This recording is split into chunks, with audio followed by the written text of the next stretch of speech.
Renforcement des capacités des comptables des structures de l'État sur la problématique de la destruction de la couche d'ozone. C'est autour de cette thématique que se tient une formation organisée par le Bureau national ozone, démarrée mardi à Lomé. L'objectif est de les outiller en termes de connaissances et partage d'informations sur les gaz à effet de serre du secteur du froid et également les substances appauvrissant la couche d'ozone qui sont utilisées dans les réfrigérateurs et les climatiseurs que nous utilisons pour aider à améliorer les conditions de travail dans nos différentes structures. Donc l'objectif est de les outiller et les informer sur cet aspect pour qu'ils puissent opérer de bons choix dans l'acquisition de ce matériel au profit des structures. Parce que lorsqu'ils connaissent, ils savent faire la différence entre les gaz prohibés, les gaz qui sont des gaz à effet de serre et ceux qui ne contribuent pas au réchauffement. Lors de l'acquisition, ils vont faire le bon choix des appareils durables dans la perspective de la préservation de la couche d'ozone et également de la lutte contre les changements climatiques. Entamé le 1er octobre dernier, cet atelier de formation durera 4 jours et prendra fin le vendredi 4 octobre 2024. Au cours de ces 4 jours, plusieurs thématiques seront abordées. 3 principaux thèmes vont meubler cet atelier. Et nous allons dans un premier temps parler des enjeux de la destruction de la couche d'ozone et le réchauffement climatique.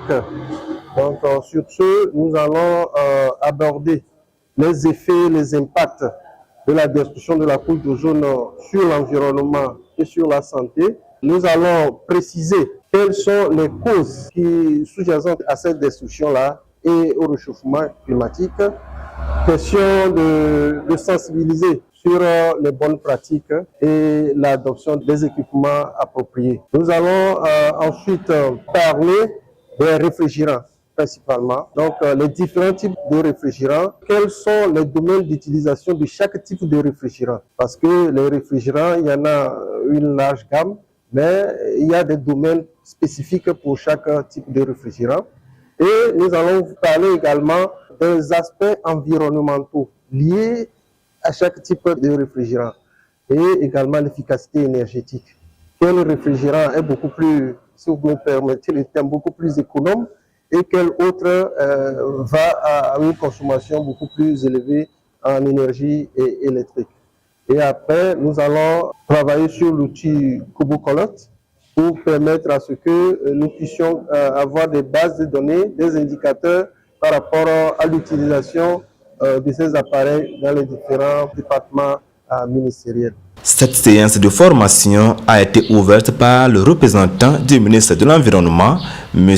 Komla Aounion, directeur des affaires administratives et financières du ministère de l'Environnement. Dans cette dynamique, il s'avère nécessaire d'échanger avec vous, agents comptables et passeurs de marché entre griffes, qui jouaient un rôle de premier plan dans la commande publique et dans les montages de dossiers d'appel à concurrence.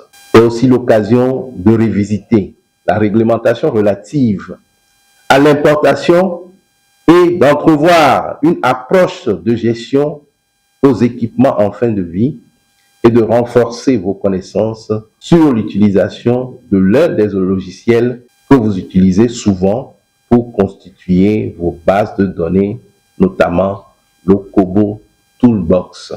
En souhaitant plein succès aux travaux, je déclare ouvert l'atelier de formation des agents comptables et des responsables des marchés publics sur les enjeux de la destruction de la couche d'ozone, le réchauffement climatique et l'application de la réglementation en vigueur relative à l'importation des réfrigérants et des équipements les contenant. L'atelier va donc prendre fin ce vendredi 4 octobre 2024.